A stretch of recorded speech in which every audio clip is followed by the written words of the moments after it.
Бүгүн Ата Бейит мемориалдык музей комплексинде Сталиндик репрессиянын курмандыктары жана 2010 жылдын 7 апрелинде көз жумган мекендештерибиз эскерилди.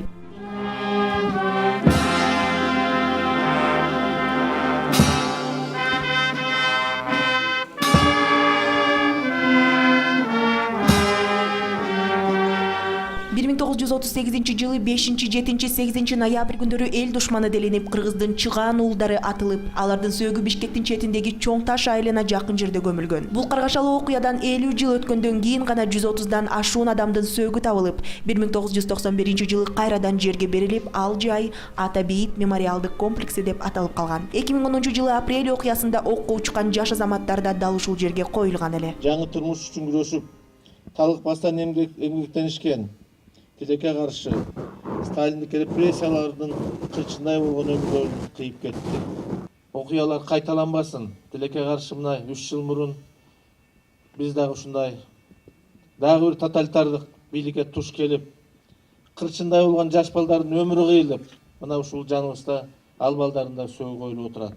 Бул дагы бизге, кийинки муундарга, өзгөчө бийликте тургандарга дагы бир жол эскертүү. Мындай жол менен баруу эч качан кыргыз элине душман катары болот.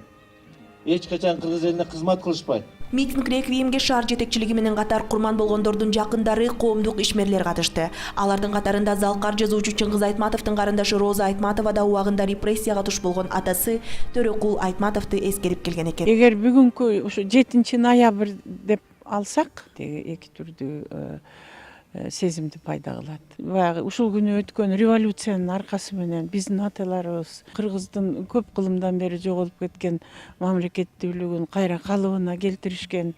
Бирок ошол трагедия ушунда ушул Совет бийлигинин эле колунан алар кайрадан өздөрү курман болуп, Төрөкул Айтматовдун сөөгү табылган, ушул жерде жатат, ушул жерде көмүлгөн. Анткени ошол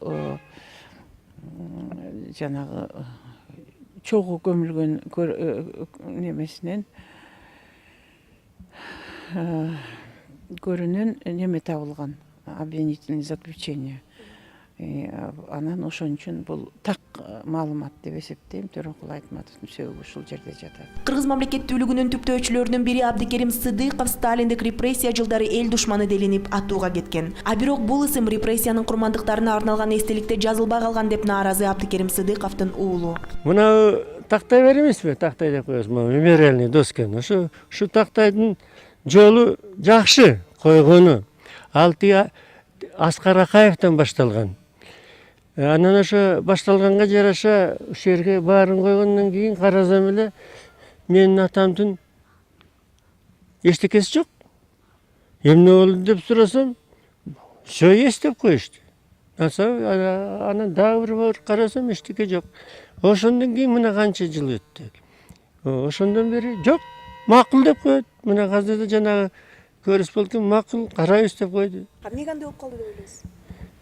Эми баягы биздин кыргызчылыгыбызда баягы бюрократия. Тарых барактарында каратак болуп калган Сталиндик репрессия сыяктуу окуялар кайталанбасын деген ой ар бирибизде жашайт. Ал эми убагында эли жери үчүн зор салым кошуп, өз жанынан мекенин артык койгон азаматтарды эч ким эч качан унутпайт.